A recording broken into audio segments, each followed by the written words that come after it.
Hi everyone, Charles from the Food People here. I hope you're all keeping safe and well. It's my great pleasure today to welcome Scott Davies, founder of Hilltop Honey, to our podcast series In Conversation With.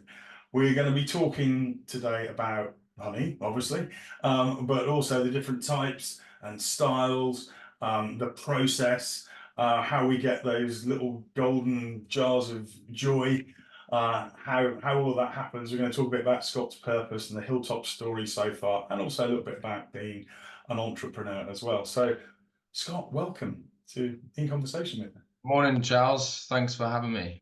As a reminder for everyone that's listening today, at the Food People, we're super clear about why we do what we do. We are champions of change driven every day by our intent as a group of people to shift the future of food and drink by harnessing the power of trends. And this In Conversation With series is all about talking to people, brands, entrepreneurs like Scott's across the spectrum of food and drink to find out more about why they do what they do and how in their way they're championing change and shifting the future of food and drink. So it's great to talk to you today, Scott. And I think if you're good, we'll just dive in. Happy? Let's start with just an intro. Who are you? What do you do?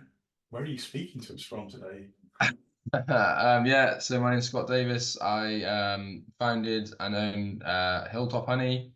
It's a honey company based in Newtown in mid Wales, employing 130 people, packing around 12,000 tons of honey now.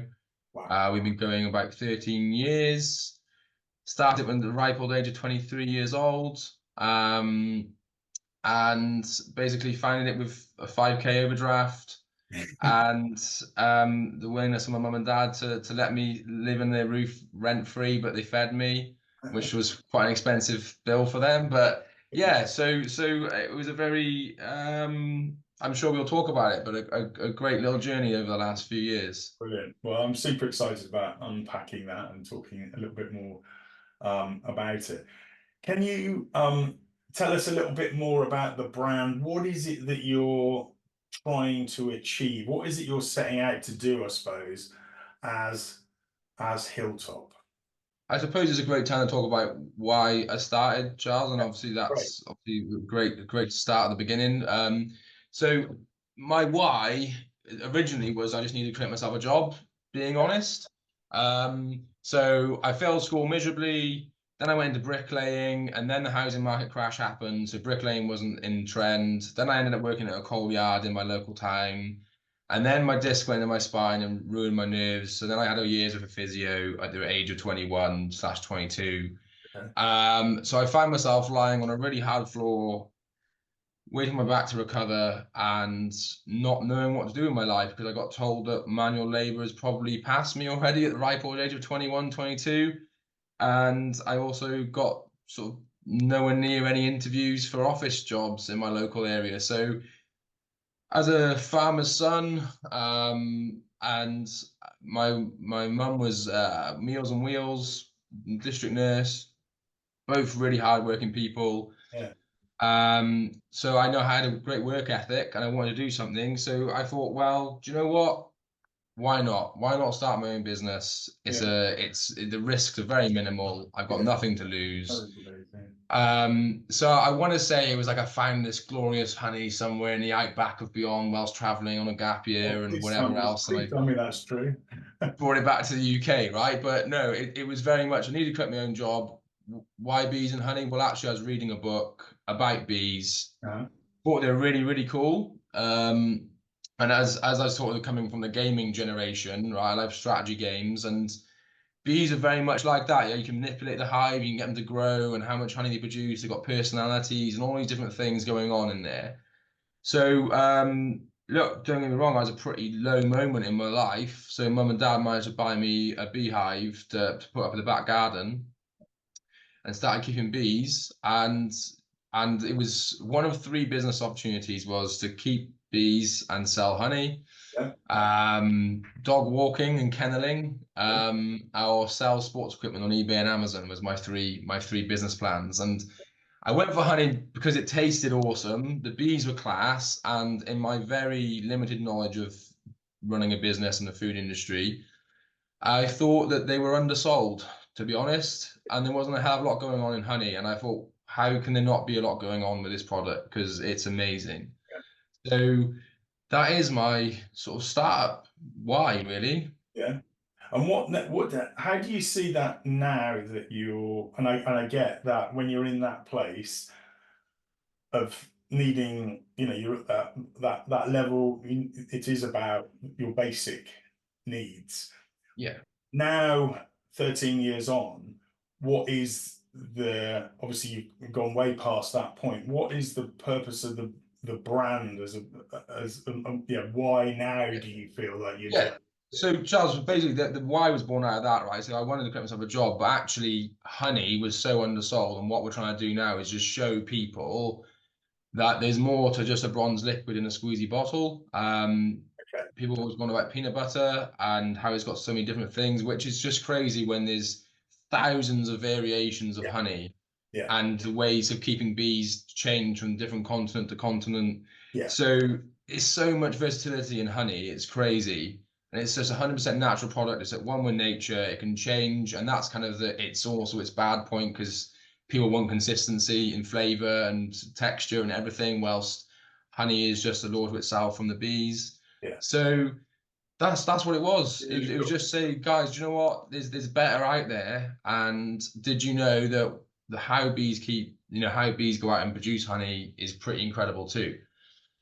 So there was a big story there to tell, a big, yeah, this all of this kind of knowledge and uses and applications and just so much that no one knew anything about, really. Yeah, pretty much. And like, we're very much still on that journey, Charles. Yeah. Yeah, like I haven't taken any investment in the business, so I've bootstrapped it in the world of business terms, I suppose, with the Yeah. £5 overdraft. Mhm. And I've put every blood, sweat, and tear and soul into the business and reinvested it and didn't pay myself for 5 years. Yeah.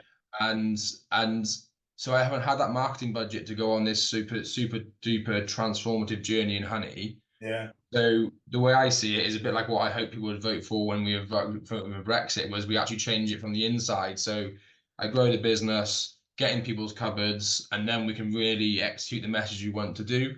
Yeah. So yeah, there's definitely a journey that's we're very much on, and we're still fighting, and would love to do better at it, to be honest. Yeah. Okay. So what then? Obviously, the honey landscape. It's, you know, it's competitive. There's lots of other different players.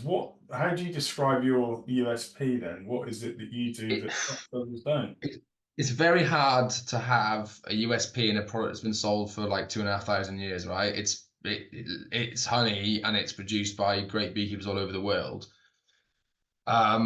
So I kind of don't really like the unique selling point, and what we kind of call it is sort of unique service proposition. So what we're doing in the marketplace and how we're executing that is I think unique to at least the UK, right? Because there's only me and really one other large player of honey in the industry, which is crazy.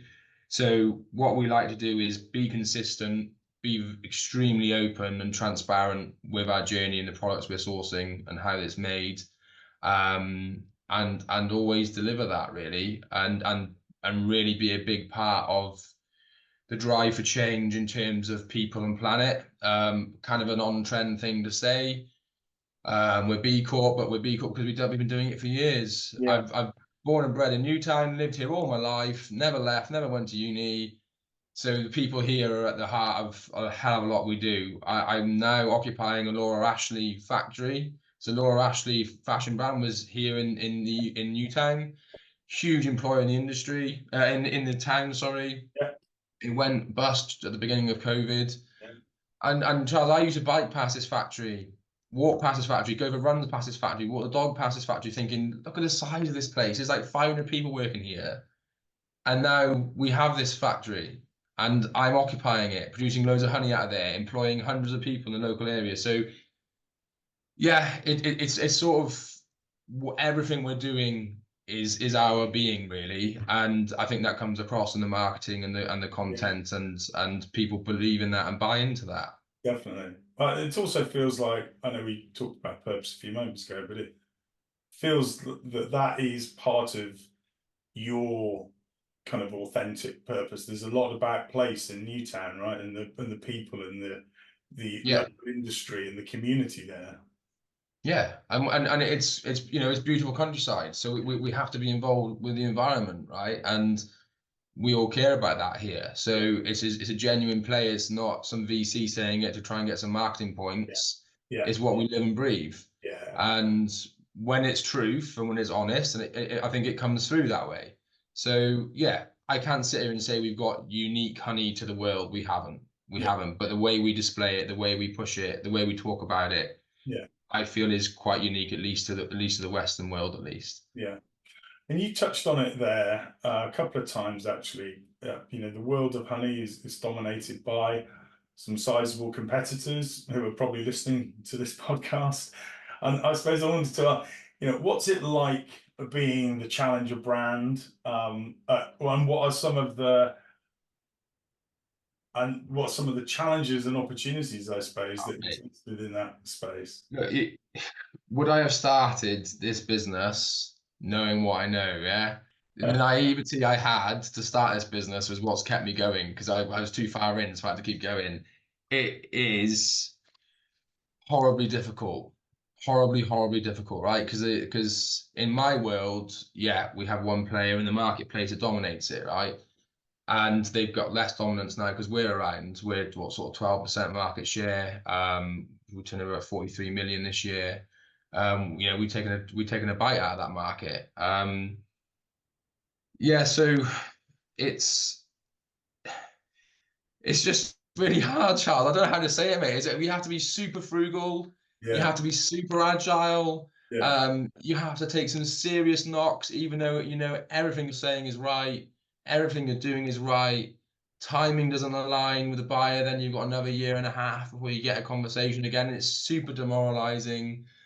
So I'm a massive thing of just keep the faith. yeah, Don't stray from what your core message is. The time will come. yeah, If you have the pure persistence and you stay true to that. yeah, So yeah, it's and being able to do it, you know, we've got, like I said before, we've got a whole factory now. We managed to do it with no more than that 5K, and it's been a major journey. And I could have tried to grab some money somewhere, but the School of Hard Knocks, the University of Life, whatever sort of analogy you want to use of what the last 13 years have done to me, yeah, have made us a really big competitor, and we're not going anywhere because we're super resilient and we built a business around resilience. yeah, You know, to me, I'm for sure we'll get on to sort of the business side of things and why people start businesses and probably take investment, but it is a big thing to me is why do you need another £1.5 million or £2 million or £3 million? Why is it not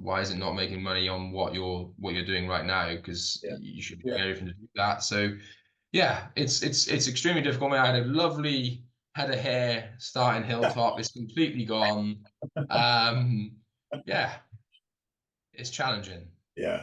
But that, of course, is your unique story. You know, no one can Yeah, tell that story. definitely. It's the journey, right? Charles, is the journey, not Absolutely. it's not the once you get to the winner's enclosure, mate, it's boring, right? It's Yeah. you've got to enjoy that journey, and it's hard to say that to yourself. And don't get me wrong, there's been some horribly low moments growing Hilltop. And to say to yourself, oh, but it's all part of the journey. It's okay to say that when you come out the other Yeah. side, Come out, and it's yeah. hard to tell yourself that when you're at the lowest of your low. Definitely. So right now, I would like to say that we're definitely enjoying that journey a hell of a lot more than we did sort of 5 years ago. Yeah. And what about some of the highs? You know, just a couple comes to mind when you The look. highs, it's kind of the usual go-to, I suppose, isn't it? Is that first time walking through the Tesco shelf and seeing it there, mind just blown, mate. Yeah. Just, you know, I can't tell you how simple this journey was at the beginning, where I just wanted to create myself a job and sell some honey in some farm shops, right? Yeah. I didn't really know how business worked. I didn't get it. And you walk into Tesco and you see, and you just put these people on a pedestal. Yeah, you put all these brands. They must have it all together. They must have everything nailed. They got everything done and dusted. You know, they got, and actually they don't generally, to be fair. And it was just an amazing moment, and especially for my dad and my family and everybody. Like, mum and dad are super supportive. My dad told me it was the worst thing I'd ever do is start a honey business. What the hell am I playing at? But you know, super backing, love the guy to bits, love my mum to bits. They've both been super helpful. Dad actually helps now work around the factory and does the cutting the grass and painting, and he keeps the bees for me now and stuff. Amazing. And everybody said I'd fail, to be honest. My group of friends, everybody was around me, they didn't get the vision, they didn't see it coming. So that high of being able to see people come to you going, oh, can I come and work for you? Or I can't believe you've done this, or I can't believe you've done that. So Tesco was great. Holland About was our first ever listing in a major malt, changed the game for us. Yeah. Moon Factories was phenomenal. And can I say we do and sort of an end of year AGM, what stand there in front of 135 people and you're going, geez, I'm paying 135 people's mortgages. Yeah. How the hell did that happen? Yeah. So that's always a lovely feeling, right? And you get in your little box office and you know you're cracking on. So you start to lose sight of it and you bring it back, it brings it back home. So that's always a nice humbling experience as Yeah, well. definitely. No, I completely get that. Just switching into honey for a second then. So Yeah, you talked about that, the golden liquid in the squeezy bottle or the jar. Can you yeah. just sort of unpack that a little bit, starting from the top? What is honey and how does it get into the jar?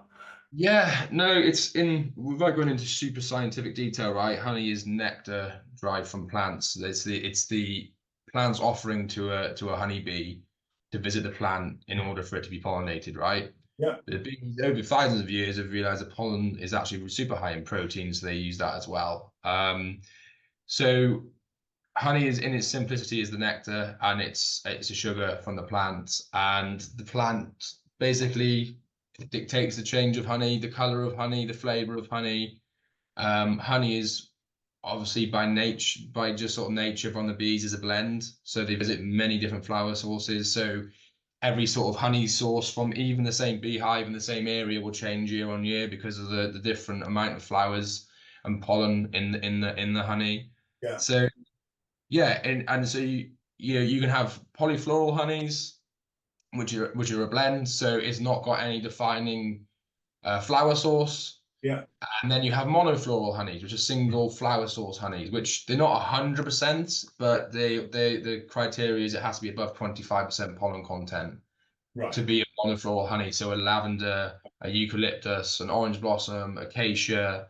You can have tobacco honey, rubber honey, coffee honey, clover honey, manuka, forest, mountain, heather, wildflower. The list goes on, right? So there's loads of monofloral honeys out there in the world. But weirdly, I do actually like a blend myself because it's really always interesting to go to each different country and continent to find out what their polyfloral honey tastes like. Yeah, Um, and then you have the super strength stuff. So you have the Manuka, MGA rated, which basically means that antibacterial properties of the honey is yeah, super strong, much higher than a normal honey, much more potent, and therefore gives you a chance to heal wounds or ingest into your system and help with your gut health and things yeah. like I wondered what MGO. What does it stand for? Methyl glyoxal. Okay. I think I spelled that right or said that right. Which is just basically the terminology for the antibacterial properties Yeah. in the Manuka, really. And Uh, obviously, and you see when you look at Manuka, you see there's usually a value associated with that. yeah, 200, the strength. 800 is, and that's the amount of that antibacterial property that's in there. Correct, yeah, and it was always a great sourcing trip when I went to New Zealand. It was a very much a whistle stop tour, but north of the North Island produces the highest strength, and Yeah. then you go to the South Island and gets a weaker strength. And honestly, they're not unless someone tells me different. I couldn't find out an absolute straight answer as to what drove the highest strength. Yeah. Okay. Obviously to do with the soil and the depth of the roots of the plant and things like that. Yeah. So it's a tea tree bush.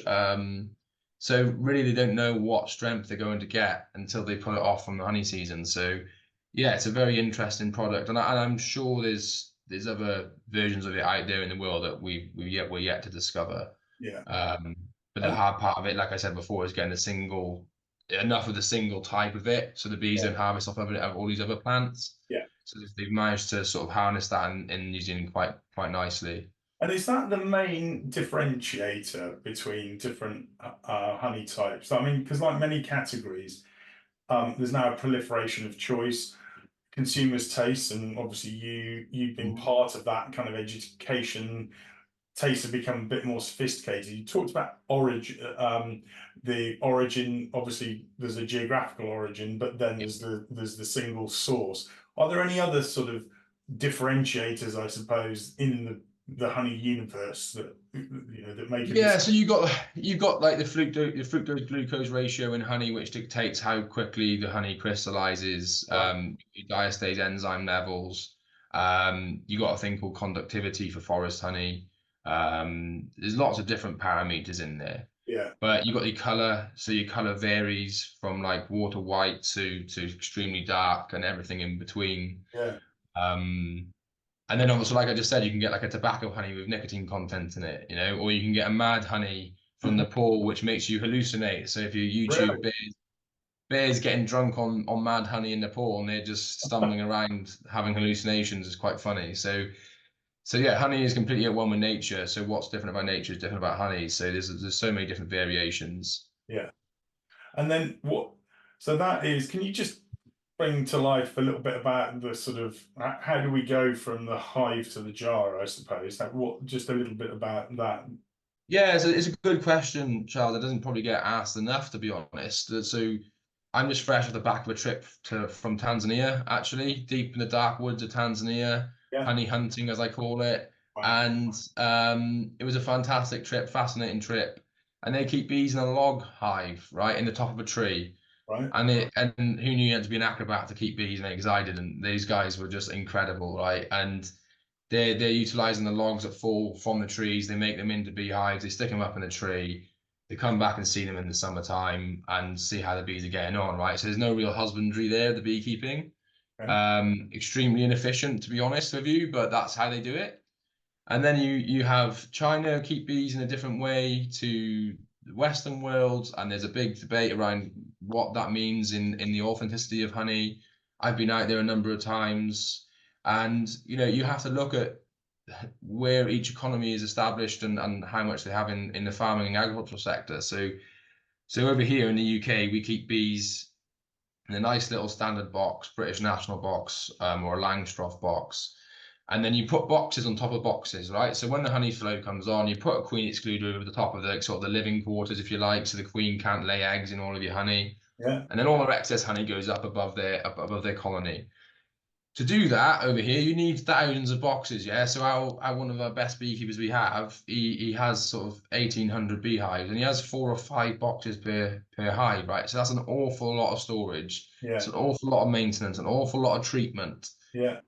China don't get that luxury. They don't have that size of shed. They don't have those houses. They have to be migratory. They have to travel the whole length of China finding different types of honey.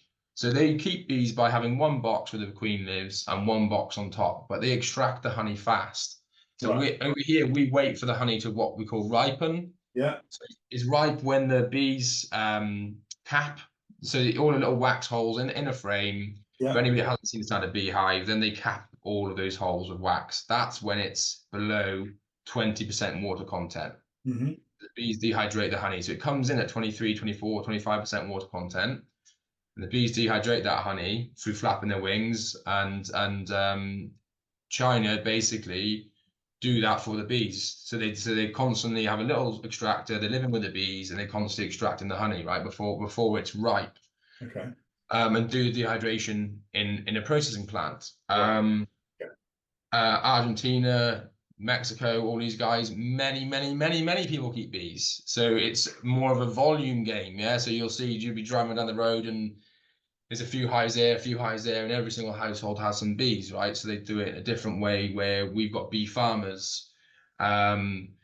So it just changes. America is, a different beast again. Like everything they do is always big and crazy, and they're driving beehives across the whole country and on Arctic lorry to pollinate.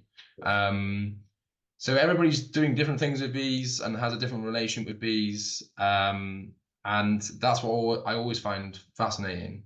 Yeah. And then, and what does it end up in I don't know, a barrel or How it Yeah. So again, collection points, little jugs, what they can get their hands on sometimes, but tubs, collection points, which then get processed into basically a 290 kilo metal drum, really, obviously a food safe metal drum. works. And that is pretty much a standard shipment, and it always looks extremely unattractive to people when they come to a factory. And I try to really manage expectations, right? Because they're going to come to Mid Wales and see a honey factory and everything's like we've got like some sort of harmony with the bees in the big field, and we're just tickling them and getting some honey off them, and they're getting to put into the pot. And unfortunately, they just see a yard with loads and loads of different coloured barrels in it from all over the world. And then what do you do with it then? So it then comes to you. What do you? Yeah. Does it? Just so we have blends for different price points. We Yeah. have blends with different colors. We have blends with different tastes, Yeah. and therefore we test all our honey that comes in. It's massively tested. Yeah. So we test it at site. So we test it at collection in the country. We test it Yeah. at port. We test it when it arrives, and then we put the blends together and test them again. Yeah. So yeah. So all we do is I can kind of make this sound very simple, really, but expose the honey to heat where needed because it crystallizes, so it needs to melt. Yeah. You have to be super careful with that because the HMF in honey goes up, diastase goes down. They both have upper and lower limits. So you have to be very careful and basically take that honey into a big vat, blend it to a certain recipe. Yeah. Blending is not a harsh process. You're basically pumping all the honey together. Yeah. And then put it into bottles or jars, Yeah. and off it goes to the general public. Yeah. I mean, that must be quite well sophisticated in as much as if the raw material is changing all the time, and you're trying to deliver it against The product. something that they're trying to deliver something that has some consistency to it. That's who's in charge? It's difficult, mate. It's really, really difficult, right? And I didn't know what I was getting myself in for. And it's quite funny when you employ people. Generally, they're from the meat industry, the dairy industry, or whatever. I try to warn them before they join that this is not an easy product. And then they join and they go, "Oh my days, we're not getting," because it's never consistent. It's not had the money to put in the industry like the meat industry has and the dairy industry has either for the way you process it and all those things. So in honesty, mate, it's with great bloody difficulty, to be honest. It's a constant mismatch of testing, understanding what honey you bought before you bought it, really. Yeah. So it's a huge work on the ground and talking to suppliers. Our supply chain is super, super important. And then that gives you the best chance. And I suppose what I kind of flagged to you about honey, and I'm still yet to find another product like it, to be honest, where you put it out to the shelf and it can crystallize and it's still well within shelf life. Yeah. Nothing's happened to it. It's not gone off, but the consumers won't buy it. So it's not a product recall, but consumers won't buy it. So then you have a real bad problem where retailers have got crystallized honey on shelf. It won't sell. Who wants to buy a squeezy bottle that's crystallized? Nobody. But yeah, you haven't done anything too wrong because it's a natural process. So it's a hell of a thing to try and overcome and manage, really, because you think, well, honey never goes off. No. You just put loads of stock down, put it in the supermarkets. It's what a lovely, simple product, but unfortunately, Is there yeah. anything you can do I mean, I get if it's in a jar, it's obviously a bit easier to manage, but if it's in a squeezy bottle, is there anything you do as a consumer to All it needs is heat. All it needs is heat, right? And everybody, I know, is a big thing about cooking honey and too much heat, and definitely don't like just whack it in the microwave. But if you want your honey, just either take a big scoop out of it and put it in a bowl, then put it on the hob or whatever, and get a bit of heat into it, and just it wants agitation. Yeah. As long as if you add heat but with agitation, it'll melt really fast. Yeah. Okay. And where people just want to just don't touch it, put it on the high heat. Yeah. So all it wants is some agitation and some heat. And it'll go back to liquid again. And that's the FG content in honey, Charles, the fructose versus glucose ratio. Yeah. The higher the fructose level, obviously naturally occurring fructose, the longer the honey will stay liquid. Yeah. So like a sunflower honey will crystallize in maybe 2 weeks, 3 weeks, and an acacia honey may never crystallize. Yeah. Okay. Yeah. Okay. I mean, I was at a show in September last year, and I was tasting some different honeys. and there was one from one of the African subcontinent countries. I can't remember which one. And they were talking about a winter harvest. It was super dark. Yeah. Honestly, it was like Yeah. nothing that I'd ever It's tried before. phenomenal, mate. Yeah, it's phenomenal. And then in So, each, so in each sort of game reserve or forest they're keeping these bees in will have different levels of that dark honey, right? And it's phenomenal stuff. Yeah, it's deep forest honey. yeah, Is my favorite. I always try to say like honey's a bit like the beer industry, right? So you got your light lagers, is yeah, your light acacia honey, right? It's kind yeah, of just sweet, not much taste going on. And then you really over the years get onto the hard stuff, right? So I'm well at the top of like the sort of high strength whiskies and rums, right? So I'm on the heather honey and the manuka and the forest honey. No, it's one of thousands, you yeah, know, and I really encourage more people to dare to try different types of honey. You've got so many, and it's all the same use state, right? You can still put it on your breakfast. It's all the same usage as your normal honey. It just gives it a better flavor and a different twist. yeah. And I suppose some of that is about application, and obviously, everyone, not everyone, but many people spread it on toast Yeah. with their breakfast.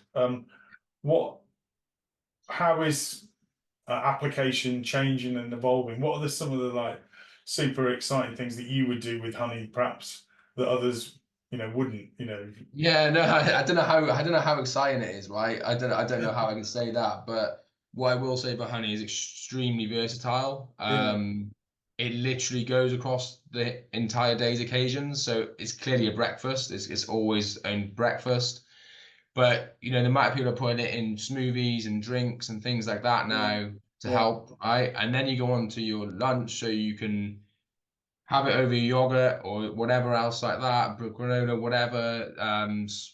It's over at pretty much your desserts. yeah, So any desserts you want to go for, it'll go into them. So it goes into many recipes. yeah, It's literally across the entire day, right? It's such a versatile product.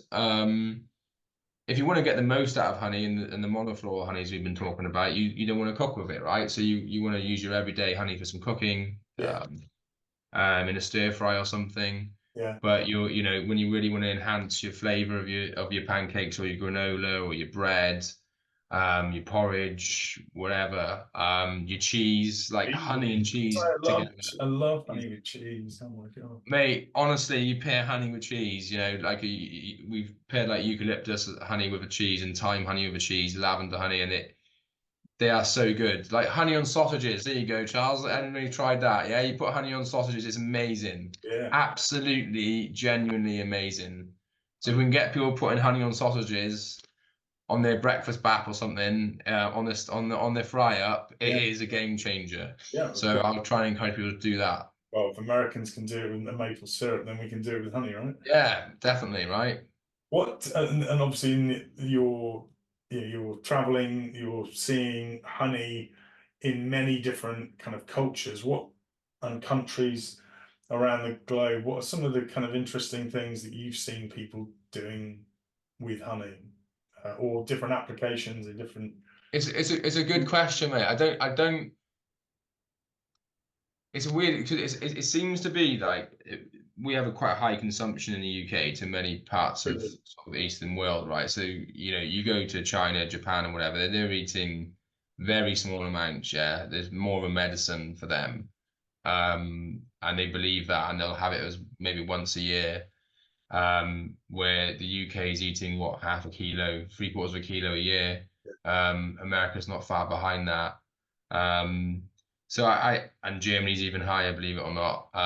So I haven't really seen anything mental, to be honest with you, mate. Like I always find it fascinating when people use it on like cuts and burns and wounds and like for their animals. So I've heard like people Yeah, using it with their horses. We've had yeah, sheep farmers put it in a dressing in to treat sheep yeah, foot rot. yeah, So like kind of that's pretty out there in terms of what people are using honey for.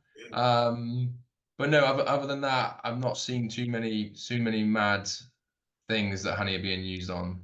Yeah, okay. No, that's cool. I mean, yeah, putting it on sheep's feet is, yeah, quite. Yeah, and people put on their face as well, you know, for which is always an interesting one. And shower with it as well. So there's some, yeah, old Cleopatra, milk and honey in a bath, right? So maybe I should try that, Charles. Help me out a bit, mate. Seen recently a proposition that you've developed around honey and sports nutrition and honey and energy. Can you just what's that relation? Yeah, Does that come it, from? again, it's part of that quest for me to do more from the beehive. Eventually, everything's going to be linked back to honey, but we eventually want to get into things with wax and propolis and bee Yeah. pollen. Okay. Yeah. And it's always been one of those things where we looked at honey and gone, well, it's such a high energy level and it's so natural.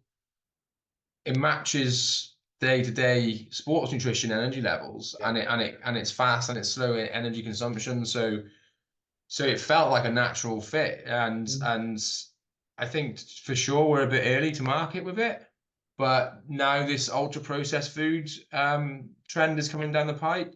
Yeah. We're really primed for that because all the other energy gels on the market, I can't pronounce half the words that are on the back of it. You certainly wouldn't feed that stuff to your kid if you saw what it was. Yeah.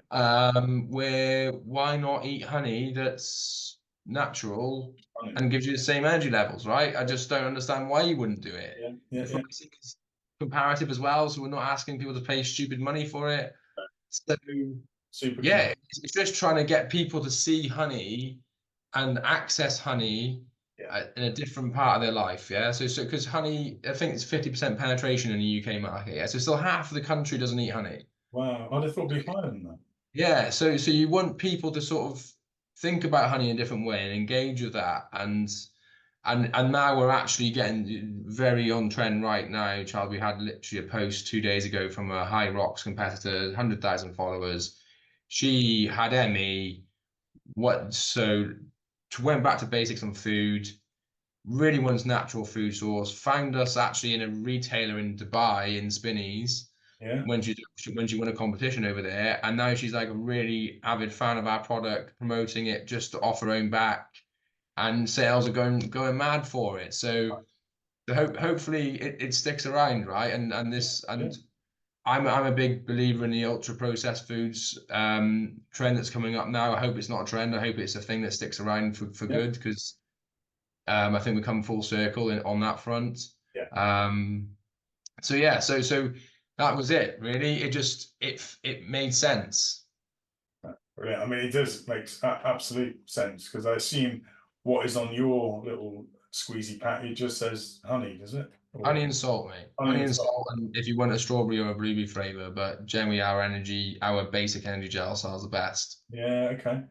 No, super. That's really, really interesting. And I suppose it takes us on to, so there's a sports and nutrition application. What are, where else can you take it? Obviously, I'm not asking you to, give No, I think there's out of bio. the beehive, there's a lot of products that can come out of a beehive, right? So you make mead with honey, so mead is there.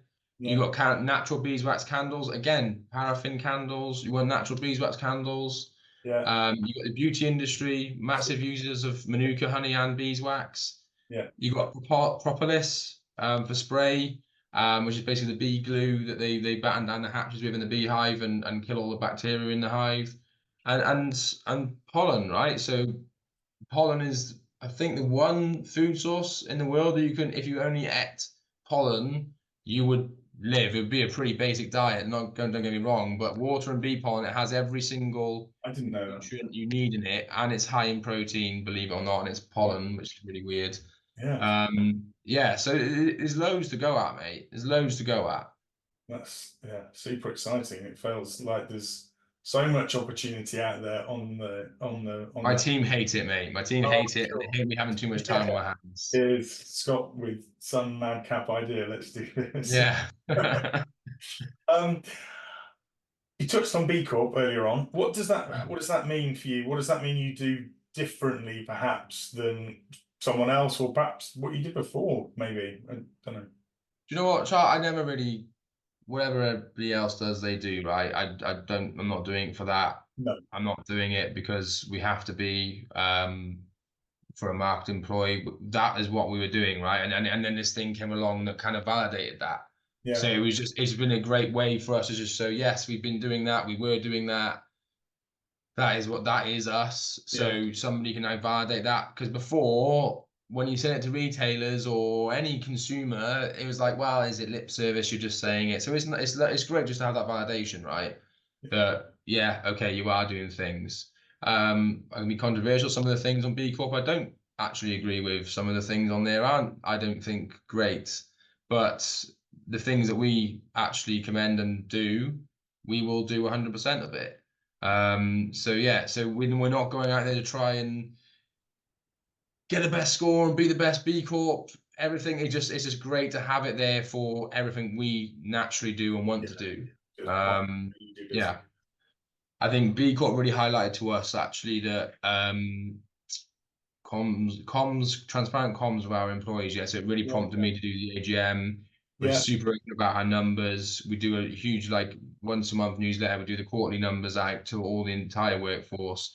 We've got a one-page business plan. So I don't want to say we're landing people on the moon like JFK when he went to talk about the moon landing, right? But he went and talked to the guy mopping the floor. He's like, what's your role here? And he's, I'm putting people on the moon. Yeah. And that's why I want the people, the ladies cleaning that floor and everything else to know what the hell we're trying to do.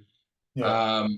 And the other one is we do really prompted me to do the community fund. So we have like I think it's 10 or 15,000 pound grant pool now for within 20 miles of Newtown that charities or small businesses can apply for, and as long as they're making an impact in the community, we give them either 1,000 or £2,500 to help them on that journey.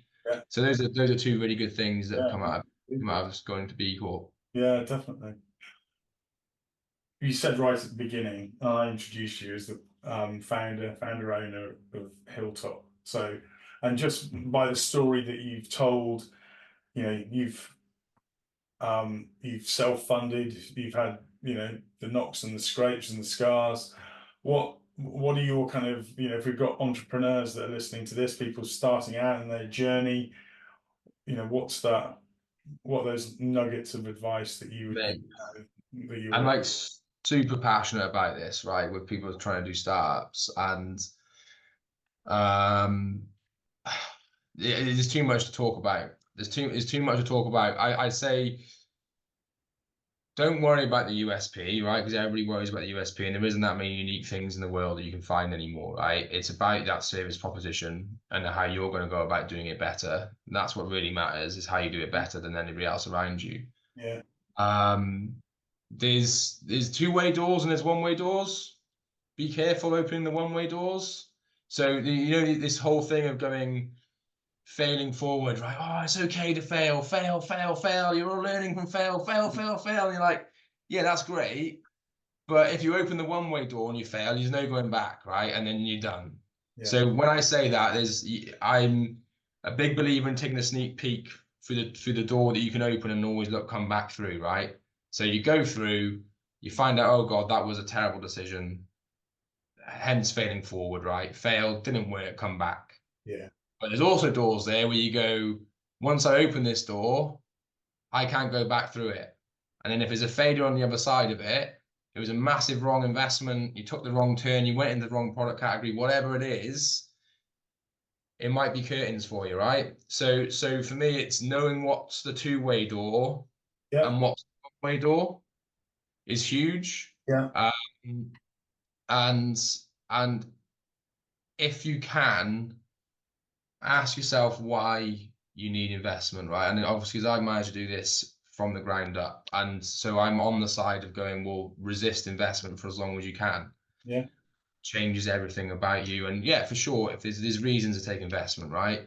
But you need to know every aspect of your business, every aspect. And if you're not ready, you're not ready. You learn. Yeah, it's a great time to learn, but don't give away a chunk of your business for somebody else to come and show you how to do it and then never really learn it, because you need that business skill to grow the business. Yeah.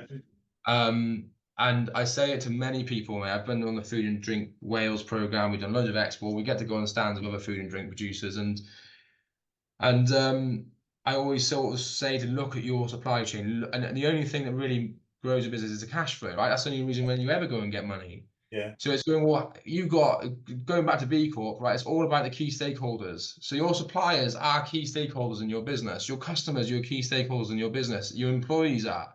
Yeah.